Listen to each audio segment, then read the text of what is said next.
It's been 65 years since combat ended in the Korean War, but this week brought new hope to the more than 7,000 families still seeking closure with their lost loved ones. 55 cases containing remains of U.S. service members lost during the war were transferred back to U.S. custody Friday after President Trump negotiated their return during his summit with North Korea's Kim Jong-un. Forensic scientists in Hawaii will now begin the process of identifying those lost heroes. I just returned from the facility where that kind of painstaking work has been going on for years. Were these the standard eyeglasses at the time? I think were issue eyeglasses. Issue eyeglasses? Mm-hmm. Eyeglasses, a battered wallet, a St. Christopher medal for protection, a haunting reminder of those Americans lost nearly 70 years ago on the Korean Peninsula. Americans who Dr. John Bird has spent decades trying to identify. And I was working at Unsan, one of the locations where we had a large battle. I was in the base camp on the hillside overlooking the field where the battle took place. And I was in my tent with a warm sleeping bag. I was thinking about those men who spent several days down in that field just down below me, same time of year. They didn't have a warm sleeping bag. And it's very, very sobering when you think about what they went through. Bird, a forensic anthropologist who works here at the Defense POW MIA accounting agency in Honolulu, retrieved those remains more than a decade ago. Amazing to remember that these were all worn by our service members. Despite the sterility in this lab, it is powerfully moving. But what we can't show you on camera is even more profound. Within reach of my fingertips, the skeletal remains, teeth, skulls, bits of hair of those courageous Americans who fought in Korea, matched through DNA or even old X-rays.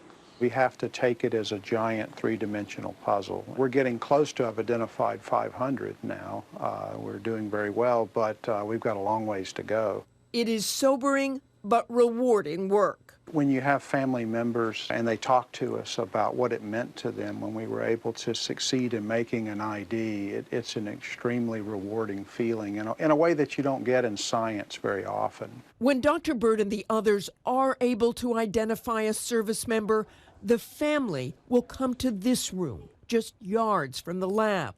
Admiral John Kreitz, the deputy director here, says it was designed as a sacred space where families can connect with their long-lost loved ones, sometimes for the first time. It had a family in here, a widow of a Vietnam War soldier and a daughter.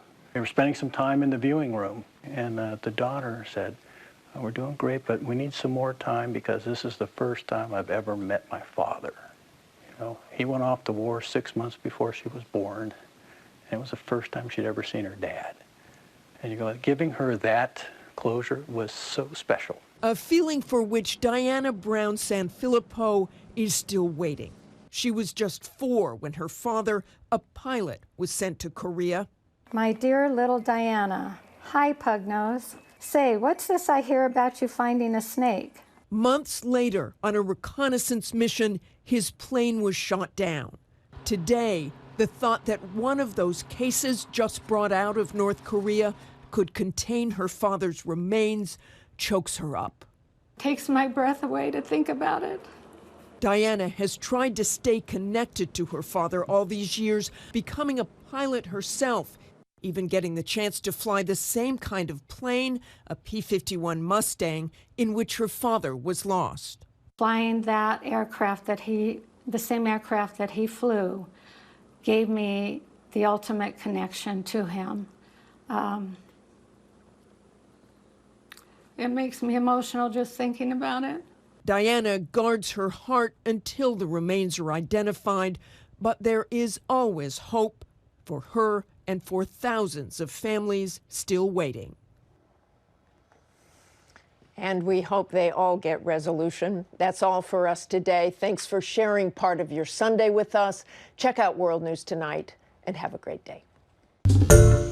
Hi, everyone. George Stephanopoulos here. Thanks for checking out the ABC News YouTube channel. If you'd like to get more videos, show highlights, and watch live event coverage, click on the right over here to subscribe to our channel. And don't forget to download the ABC News app for breaking news alerts. Thanks for watching.